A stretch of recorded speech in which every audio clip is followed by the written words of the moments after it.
Hola, ¿qué tal? Seguimos en la segunda sesión con el tema de reinos y pactos bíblicos. Pudimos ver los fundamentos del reino en la primera sesión con algunas definiciones y en esta sesión lo que vamos a ver es el reino en los evangelios. Vamos a ver la predicación de Juan el Bautista y Jesús, que fue arrepentidos porque el reino de los cielos se ha acercado. También vamos a ver el ofrecimiento del reino a Israel y su rechazo. Al mismo tiempo, vamos a ver las parábolas del reino, Mateo capítulo 13, los misterios del reino en la era intermedia. Vamos a ver la relación y distinción entre el reino y la iglesia y finalmente la relación de los creyentes con el reino y su ciudadanía celestial. Así que espero que me acompañes en esta segunda sesión, observando y contemplando lo que es el reino en los evangelios. Iniciamos con la predicación de Juan el Bautista y Jesucristo predicando: arrepentidos porque el reino de los cielos se acerca. Vemos nosotros que en el Nuevo Testamento, después del periodo de alrededor de 400 años de silencio que tenemos en nuestras Biblias de Malaquías, al primer evangelio con el que nos topamos en el Nuevo Testamento, que es Mateo, hubo un lapso de alrededor de 400 años en los que Dios no levantó un profeta. Sin embargo, las profecías dieron su seguimiento, tal cual como el profeta Daniel, que también había profetizado cuando, después de la salida de la declaración de la reconstrucción del templo, cuándo vendría el Mesías. De esta manera identificamos que incluso Daniel sí estuvo detrás de todo en la profecía que Dios le dio para que fuera fiel en su cumplimiento. Pero durante ese periodo y todas las luchas que tuvieron, la nación que tuvo, se crearon las sinagogas, se crearon diferentes grupos en los judíos, y de esta manera había pausado, por así decirlo, Dios hablando a través de un profeta específico como lo hizo años atrás. Y durante ese tiempo Dios levanta a un hombre llamado Juan, conocido como Juan el Bautista, que venía con un mensaje muy específico. Y una vez más en el Evangelio de Mateo: arrepentidos porque el reino de los cielos se ha acercado. Si vimos la sesión anterior, ya podemos dar esa definición del porqué, la audiencia en el Evangelio de Mateo. Así que ya lo recordarás si tú estuviste viendo o contemplando la primera sesión. Así que Mateo describe el término reino de los cielos. Vimos su audiencia era judía, así que Juan el Bautista venía predicando este evangelio a la nación de Israel. Primordialmente el mensaje dado en Mateo es a los judíos, mostrando que Cristo es el Mesías prometido, el Mesías que había sido prescrito a través de las profecías de los profetas en el Antiguo Testamento. Al igual, Jesús mismo predicó a los judíos el reino de los cielos. El mensaje era prioritario. Cuando nosotros nos identificamos en los evangelios, y especialmente en este evangelio de Mateo, vemos con el mensaje de manera consistente y persistente en el reino de los cielos, siendo que nosotros evangelios identificamos el reino de Dios, incluyendo cartas del apóstol Pablo a la iglesia. Cuando nosotros nos damos cuenta de ello, nos vamos a percatar que ellos tenían el mismo mensaje y la misma intención y deseo: predicar que Dios había cumplido en la persona de Cristo tras enviar al Mesías. Cuando vemos esto, entonces, Juan el Bautista y Jesús tenían este mensaje muy especial para la nación de Israel. Y veremos a detalle en este siguiente inciso: el ofrecimiento del reino de Israel y su rechazo. Conectándolo con el antiguo punto, nosotros vemos que la audiencia era especial y específica, era a la nación de Israel. Vemos que en la genealogía dada ya del Antiguo Testamento, Dios llama a Abraham, posteriormente llama a Isaac, da seguimiento en la promesa con el cumplimiento del nacimiento de Isaac. Después se extiende a Jacob, estando Esaú y Jacob, Dios elige a Jacob, y después de un tiempo pasan circunstancias que Dios va puliendo, va preparando a Jacob al saber su antecedente, quizá tú lo conoces bien, y le cambia el nombre por Israel. Y a partir de ahí será llamado Israel. Ahora tiene un nuevo caminar, una nueva vida, un nuevo nombre.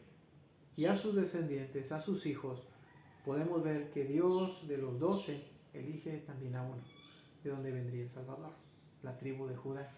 Así que de esta manera, de ahí el título que ellos tienen: judíos de la tribu de Judá, pero al mismo tiempo es la nación completa, la nación de Israel, y era para ellos la salvación principal. ¿Por qué? Vemos en Mateo capítulo 10, versículos 5 al 7, que dice: a estos 12 envió Jesús y les dio instrucciones, diciendo: por camino de gentiles no vayáis, y en ciudades samaritanos no entréis, sino id antes a las ovejas perdidas de la casa de Israel. Y yendo predicar, diciendo: el reino de los cielos se ha acercado. Cuando nosotros identificamos, era para la nación de Israel principalmente el mensaje. No era que Dios quizá nos hubiera excluido a nosotros, que somos lejanos, gentiles, naciones, diferentes grupos étnicos, de la salvación, sino que el mensaje que él había dicho y la promesa era para poder tener la salvación a una nación muy específica, de acuerdo a sus pactos. Así que vemos otro pasaje en Mateo 15, 24, en cuanto a ese ofrecimiento del reino a la nación de Israel y su rechazo, que dice: él respondiendo dijo: no soy enviado sino a las ovejas perdidas de la casa de Israel. Jesús había tenido un encuentro con una mujer, ella clama por misericordia y ayuda del Señor Jesucristo, y la respuesta de Jesús fue esta: soy enviado a las ovejas perdidas de la casa de Israel. Ahora vemos que esta mujer recibe en su petición por su misericordia y gracia del Señor Jesucristo, pero deja claro Cristo, incluyendo en este Evangelio de Mateo, que su prioridad era la nación del pacto, la familia de Abraham, la descendencia de Abraham. Esto es lo interesante, pero ellos rechazaron al Mesías. Vemos nosotros que la nación de Israel, especialmente los líderes, rechazaron a los profetas y finalmente al Mesías mismo, como lo ilustra la parábola de los labradores malvados en Mateo 21, 33 al 46. Dios envió muchos profetas, Dios les envió una y otra vez en diferentes épocas, diferentes geografías, lugares, profetas, siempre recordándoles que Dios es fiel y que se volvieran a Dios. Dios cumpliría su palabra si ellos obedecían también su palabra, siendo un pacto condicional desde el Antiguo Testamento. Si ellos cumplían, Dios cumplía. De esta manera vemos que Jesucristo les deja claro: ¿saben qué? Ha existido un rechazo total. No quieren el reino. Vemos nosotros que Jesús anuncia el reino y que sería quitado de los judíos, de la nación. Los líderes fueron los primeros en rechazarlo y se iba a dar a un pueblo que pudiera producir los frutos de él. Así que en el plan de Dios, incluyendo desde el Antiguo Testamento, podemos ver que Dios tenía, claro que sí, en mente también salvar a más personas y no solamente una nación en específico. Sin embargo, al ser Dios fiel, les va a mostrar al pueblo de Israel que Él va a cumplir su palabra, va a cumplir sus promesas al darles la oportunidad de redención. Pero ellos, en su libertad, en su necedad y dureza de corazón, tomaron la decisión de: no queremos, Él no es el Mesías. De esta manera rechazaron el reino y por consecuencia nos brindó una gran oferta a las naciones y eso a nosotros. Cabe mencionar que estaba siempre el plan de Dios. Dios no tiene plan B. Siempre estuvimos presentes en la redención y salvación, no solamente la nación. Sin embargo, Dios sí cumplió a su pacto al pueblo de Israel. Y ellos, en su libertad humana, tomaron la decisión de rechazarlo. Cuando nosotros vemos Mateo 21, 43, dice así: por tanto os digo que el reino de Dios será quitado de vosotros y será dado a gente que produzca los frutos de él. Es interesante que aquí Mateo sí traduce reino de Dios. ¿Por qué razón? Porque al final, como lo vimos en la primera sesión de los fundamentos del reino de los cielos, reino de Dios, sí se llegan después a unir a ser uno, porque el reino será completo, total, Dios gobernando por encima de todo, tanto en lo físico como en lo espiritual. Pero vemos aquí una línea entonces, una línea para la nación de Israel de un reino literal y físico, por otro lado un reino espiritual y eterno al lado de Cristo, dado a la iglesia. Vamos a ver esto y también a detalle cómo el reino en un inicio fue en lo físico y dio una promesa en lo físico a la nación de Israel y se ha extendido ahora de una manera amplia tras la muerte, sepultura y resurrección de Cristo a un reino espiritual al cual entramos nosotros siendo un grupo distinto, siendo la iglesia, pero el pueblo de Israel teniendo aún su promesa vigente de que Dios cumplirá un reino literal. Así que será quitado de ellos y dado, y se nos ha dado, para poder nosotros producir los frutos correspondientes a este reino. Vemos que los líderes se oponen, eso ocasionó tropiezo para el pueblo. Es por eso que Jesús dice en Mateo 23:13, mas hay de vosotros escribas y fariseos, hipócritas, porque cerráis el reino de los cielos delante de los hombres, pues ni entráis vosotros ni dejáis entrar a los que están entrando. Ellos fueron los primeros en poner tropiezo, en lugar de brindar este beneficio y esta ayuda a la nación, al propio pueblo, siendo los líderes, ellos fueron el obstáculo. En la aplicación personal, que Dios nos ayude a no ser un obstáculo y tropiezo, lo mencionó el Señor Jesucristo. Imposible es no haya tropiezos en Lucas 17, mas hay de aquel por quien viene. En la práctica debemos de tener ese cuidado también nosotros, como líderes, de llegar a ser esa barrera que impida que otros tengan esa cercanía con nuestro Señor. Los líderes eso provocaron, rechazaron absolutamente al Mesías prometido, al reino, y de esta manera tuvieron una consecuencia negativa. Así que el rechazo del rey llevó a que la oferta del reino se pospusiera, es decir, no lo quieren, está bien, y se extendiera, se expandiera lejos de los límites geográficos de la nación de Israel. Y eso lo vemos contemplado a la luz de la narrativa bíblica. Ok, no lo quieren, lo voy a dar a quien sí produzca el fruto de ellos. Se extiende no solamente a la geografía y un reino literal con un rey físico en Jerusalén, sino que ahora se ha extendido, y vemos el día de hoy cómo se ha extendido este mensaje del Evangelio, de las buenas nuevas, de salvación, de un reino que nos espera, que tenemos, de una garantía segura y eterna a través de Cristo y lo que hizo en la cruz del Calvario y el sepulcro que está vacío para brindarnos esta oferta también a nosotros, no siendo judíos o la nación de Israel. Así que desde el Antiguo Testamento Dios había elegido a la nación para cumplir sus promesas, ser una nación diferente, para que pudiera ser cabeza y no cola, de acuerdo a Deuteronomio 28:13. Dios quería de una nación hacer algo diferente y que todas las naciones conocieran al Dios de Israel, que pudieran unirse a ese Dios a través de la nación, dando testimonio. El día de hoy podemos ver que se ha extendido y ahora los que tienen que dar testimonio somos nosotros, los creyentes, los cristianos. Así que vemos Deuteronomio 28:13 en el pacto condicional que dice así: te pondrá Jehová por cabeza y no por cola, y estarás encima solamente, y no estarás debajo, si obedeciere los mandamientos de Jehová tu Dios, que yo te ordeno hoy, para que los guardes y cumplas. ¿Qué quiere decir esto? Dios entonces, claro que era yo cumplo si tú cumples. Era un pacto condicional, el pacto del Antiguo Testamento dado a la nación de Israel. Tras esto, nosotros ahora tenemos la bendición, y podríamos decir, y Pablo lo menciona en Romanos, capítulo 11, que por su dureza, es por su dureza, la dureza del corazón, que nos extendió también eso. Aún así, el plan de Dios siempre fue redimir, rescatar a las naciones, usando a la nación de Israel.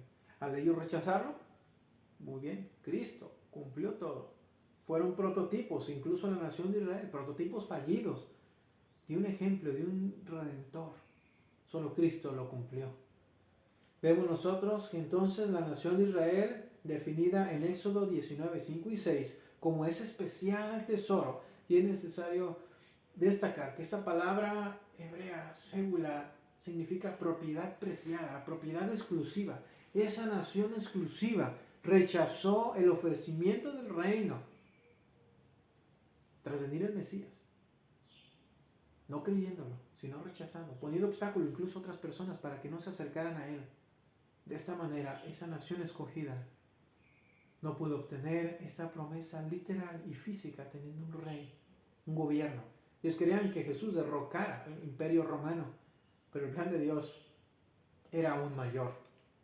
Así que un pasaje clave para los académicos es Mateo 13:1, que dice así: aquel día salió Jesús de la casa y se sentó junto al mar. ¿Qué quiere decir esto? Jesús, en estos términos, que algunos consideran por esto los eruditos teológicos, salió de la casa. Dicen, es un ejemplo en Mateo 13:1, que Jesús está saliendo de la casa de Israel, tras su rechazo, porque sabía que lo iban a rechazar también, y se sentó junto al mar, enseñando a las multitudes. Y ese término, mar, por lo que muchos refieren, da esa amplitud de naciones. Cristo sale entonces de Israel, lo podríamos traducir coloquialmente, Jesús sale de Israel, de su nación, para extenderlo a las naciones gentiles, paganas, que no le conocían. Vemos nosotros entonces que este pasaje clave nos dará pie para poder conectarlo con el siguiente subtema, que veremos las parábolas del reino en Mateo 13. De ahí Jesús enseñó 7 parábolas específicas, muy especiales, conocidas como las parábolas del reino, muchas veces también como el misterio. Misterio. Cuando vemos cada una de ellas, ¿por qué podría ser un misterio? Cuando nosotros leemos en los evangelios, el Señor Jesucristo dejó claro que Él enseñó por parábolas para que viendo no pudieran ver, para que escuchando no pudieran escuchar e entender, sino que su corazón estaba ya engrosado, ya necio, duro, que no podían comprender esta verdad. ¿Con qué objetivo? También con el objetivo de poder brindar esta salvación a todos nosotros, los gentiles, siendo Dios fiel a la nación, pero ellos lo rechazaron, ellos lo negaron y ellos no lo quisieron. La oferta era muy clara. Así que vemos cómo en la primera parábola de Mateo 13, el sembrador, vemos diferentes terrenos y podemos identificar diferentes corazones. Jesucristo lo dejó claro y con eso quería mostrar desde luego la clave de todo ello y lo que estaba viviendo. Posteriormente, tras las enseñanzas de Mateo 13, sigue con la cizaña entre el trigo, cómo va creciendo, cómo ahora entre el trigo, lo que en realidad nos serviría, hay cizaña en medio de ella. Lo echa a perder, perjudicaba a los animales, generaba que incluso tuvieran problemas intestinales. La cizaña así es. Ahora, en medio de ello, vemos el día de hoy doctrinas que esto genera. Afectan, alteran, atrofian, obstaculizan el verdadero mensaje.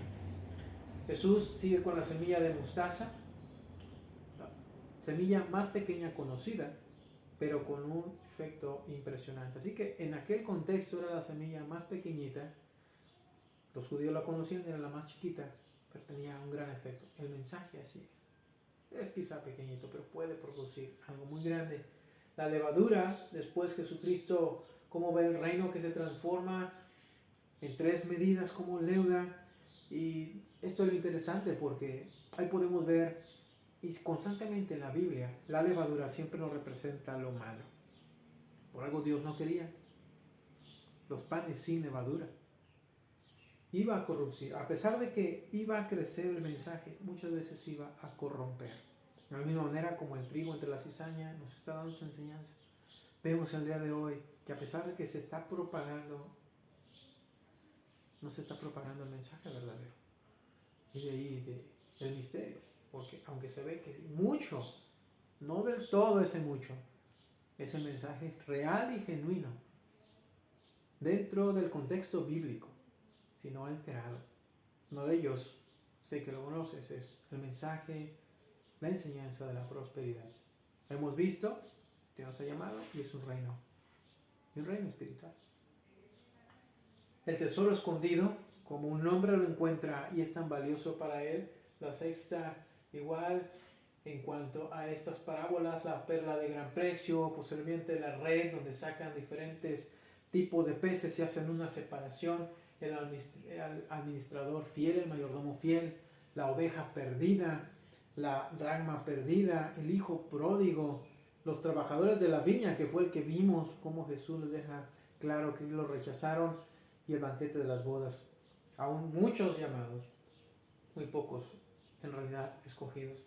Propósito, claro que era que ellos pudieran observar y ver que Dios sí les ofreció el reino, pero ellos lo rechazaron. Eso era todo, ese era el misterio en que no había nada oculto. Y en la revelación bíblica, la palabra misterio no es quizá como el concepto que tenemos hoy en día, que es, esto es un misterio, es algo escondido que nadie puede comprender o entender, sino solamente quizá un tipo de personas o unos iluminados, como muchas veces se utiliza. Quizás has escuchado ese término en diferentes filosofías. No se trata en el ámbito bíblico ese significado, no se considera. Sino un misterio es algo que había estado escondido en la antigüedad y que ahora ha sido revelado, tal como lo es la iglesia. El apóstol Pablo escribe en Efesios capítulo 3, el misterio que le fue encomendado de brindar esta comunicación, estas buenas nuevas, del mensaje de la iglesia. La iglesia. En el Antiguo Testamento no la vemos con los profetas, pero sí está en el plan de Dios. Es uno de los hitos que encontramos en la escritura bíblica.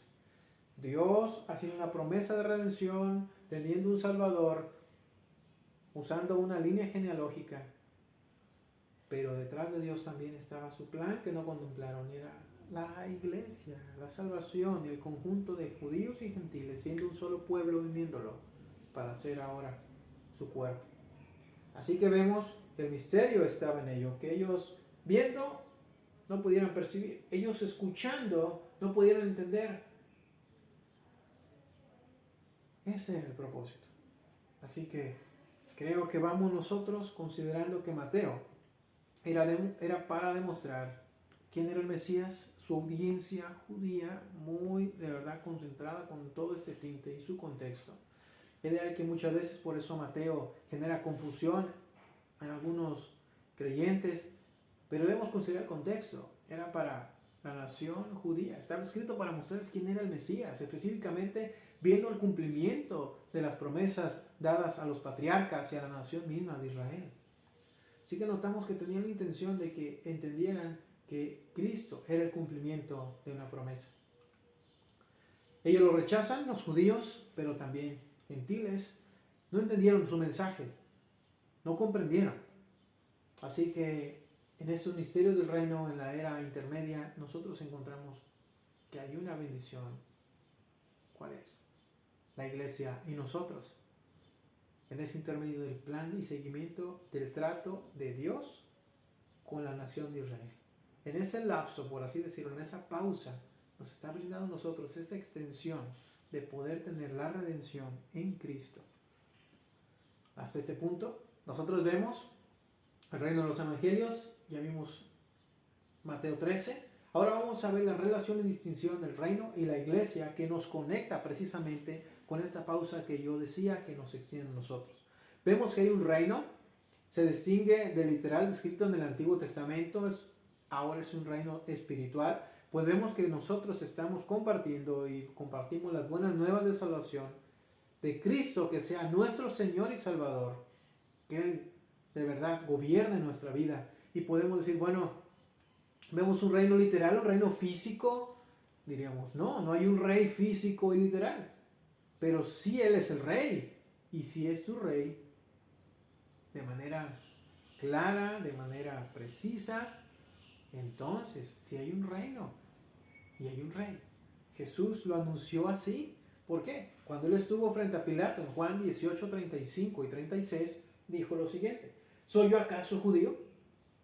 Tu nación y los principales sacerdotes te han entregado a mí. ¿Qué has hecho?, le pregunta Pilato. Y le dice de manera clara: tu nación, yo no soy judío, tu nación, los principales sacerdotes, los principales líderes que deberían guiar al pueblo, te han entregado a mí. Respondió Jesús, versículo 36, mi reino no es de este mundo. Si mi reino fuera de este mundo, mis servidores pelearían para que yo no fuera entregado a los judíos. Pero mi reino no es de aquí. Wow, Jesús entonces dejó claro en su plan. Ellos lo rechazaron, da la amplitud, y Jesús mismo dice, mi reino no es de aquí. ¿Qué tal? Mi reino es espiritual. Así que Jesús ya tenía claro. Ellos en su rechazo dan ese ofrecimiento y Jesús dice, sí tengo un reino y sí soy rey. De manera que ahora, nosotros como iglesia predicamos de un reino celestial, un reino espiritual. Romanos 14, 17 nos dice, porque el reino de Dios, y ahí ya lo ejemplifica, no utiliza tanto el apóstol Pablo, ya Marcos, Lucas, reino de los cielos, sino reino de Dios. no es comida ni bebida, sino justicia y paz y gozo en el Espíritu Santo. ¿En quién? En el Espíritu Santo. No ahora en un cumplimiento de que yo cumpla a Dios en ofrecerle ciertos sacrificios, Él cumplirá ahora literalmente en mi prosperidad. No, sino el reino de Dios no es comida ni bebida. No corresponde a lo físico, no corresponde a la bendición física y abundancia física, sino en justicia, paz y gozo. ¿En quién? En el Espíritu Santo. Es decir, a través de lo espiritual. Nosotros como creyentes tenemos una promesa de reinar con el Señor. Ya que nosotros hemos obedecido en poder ir en arrepentimiento y fe a Cristo Jesús. Él nos ha bendecido completamente en Cristo, en Él, en todos los lugares celestiales. Efesios 1:3 nos dice: bendito sea el Dios y Padre de nuestro Señor Jesucristo, que nos bendijo con toda bendición espiritual en los lugares celestiales. Ahí está la clave, en Cristo. Así que tú y yo estamos bendecidos en Cristo. ¿En qué? En lo espiritual. Porque alguien podría decir: a ver, yo no veo esa bendición, quizá no tengo en abundancia una gran casa, una mansión, como el día de hoy se ve que se comparte y se predica. Pues bien, el mensaje dado a la iglesia, a ti y a mí, que estás en Cristo, es que estás bendecido con toda riqueza y bendición espiritual en Él. Y como en su momento John Piper, este teólogo predicador, dijo: si la bendición constara de lo físico, lo material, la prosperidad, Dios odió al apóstol Pablo. Pablo se la pasó en prisiones, perseguido, en naufragios, traicionado, cuidándose de tanto los judíos de su nación como de gentiles, de los romanos, incluso de mismos falsos cristianos, creyentes. ¿Tuvo esa gran bendición? Te pregunto y te lo digo. Sé que me responderás. Viendo la Biblia, él tenía una visión distinta.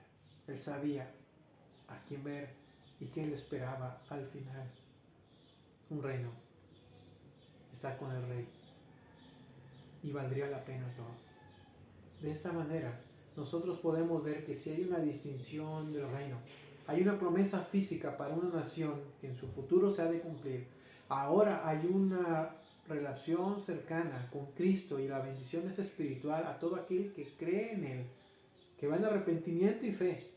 Y eso se puede ver de manera clara en la narrativa bíblica, tal cual lo hemos visto. Y de esta manera llegamos al último punto en el reino de los evangelios, la relación de los creyentes con el reino y su ciudadanía celestial. Eso nos da pie a conectarlo y de esta manera ver que nosotros como creyentes tenemos una ciudadanía. Y esto es lo interesante, pues el apóstol Pablo dice en Filipenses 3:20-21: mas nuestra ciudadanía está en los cielos, no aquí. De manera que yo no tengo que buscar la prosperidad y la bendición física y decir: oh, es que si no tengo su ayuda o su acompañamiento o no está conmigo. No, mi ciudadanía está en los cielos, de donde también esperamos al Salvador, al Señor Jesucristo, el cual transformará el cuerpo de la humillación nuestra para que sea semejante al cuerpo de la gloria suya, por el poder por el cual puede también sujetar a sí mismo todas las cosas. ¿Dónde está tu ciudadanía? Sé que es una bendición que a través de estos medios podamos conectarnos. Tú lo estás escuchando desde allá en Chile, hermano, yo acá en México. Y a pesar de que quizá hay las líneas territoriales de nuestros países, en Cristo tú y yo somos ciudadanos del reino. En realidad, al ser quizá mexicano, somos más espirituales, nuestra ciudadanía está allá, somos más celestiales que de esta nación en la cual Dios nos permite estar. Así que esto es lo interesante. De todas las cartas del apóstol Pablo que él escribió, siempre lo distingue a la iglesia, o las cartas pastorales que son para Tito y Timoteo, líderes de una congregación. Vemos que siempre el mensaje, y que el apóstol Pablo fue el apóstol a los gentiles, siempre predicó a la iglesia, a los gentiles, para invitarlos a formar parte de este cuerpo de la iglesia. Se hace una distinción, porque la nación de Israel sigue siendo la nación con la cual Dios cumplirá las promesas y las profecías del Antiguo Testamento. pero que ahora ha hecho con el apóstol Pablo, el apóstol de los gentiles, esta encomienda, este misterio revelado, de acuerdo a Efesios 3, de predicar que la salvación en Cristo es para unir tanto judíos y gentiles y hacerlos un nuevo grupo, un nuevo cuerpo, que es la iglesia. Así que siempre el reino que se explica en las epístolas, en las cartas de Pablo, tiene que ver con un reino espiritual. Deja de lado las promesas dadas a la nación de Israel de un reino físico para dar pie a la iglesia y su mensaje, que es espiritual. Pablo predica de un reino espiritual, con una ciudadanía espiritual lejana de este mundo y que es mucho mejor. Por ejemplo, en la carta a los hermanos de Corinto, en su segunda carta, en el capítulo 5, del 1 al 3, dice: porque sabemos que si nuestra morada terrestre, este tabernáculo, utiliza un término muy judío, porque sabía en realidad también en toda la audiencia que sabrían a qué se refería. El tabernáculo era donde el Señor habitaba, donde estaba el arca del pacto, estaban estos utensilios que lo representaban, lo divino. Dice, nosotros también en esto, porque tenemos este cuerpo y aquí está ahora el Espíritu Santo, nosotros somos este tabernáculo, pero tenemos algo mejor. Si se deshace este tabernáculo donde habita el Espíritu Santo, tenemos de Dios un edificio, una casa no hecha de manos, eterna en los cielos. Y por eso también gemimos, deseando ser revestidos de aquella nuestra habitación celestial. Ese es nuestro deseo, ese es nuestro anhelo, ser revestidos de aquella habitación celestial. Pues así seremos hallados vestidos y no desnudos. De esta manera vemos que el apóstol Pablo tenía claro su mensaje. Y es el mensaje que tú y yo también debemos seguir compartiendo. Vemos nosotros en este reino y en esta segunda sesión de reinos y pactos bíblicos, ahora la relación que existe del reino en los evangelios y cómo se ha ido ampliando de una manera clara y sencilla a través de la narrativa bíblica.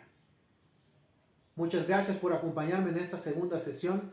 Espero que haya sido de bendición y de información que pueda edificar tu vida y en este desarrollo y crecimiento espiritual. Dios te bendiga.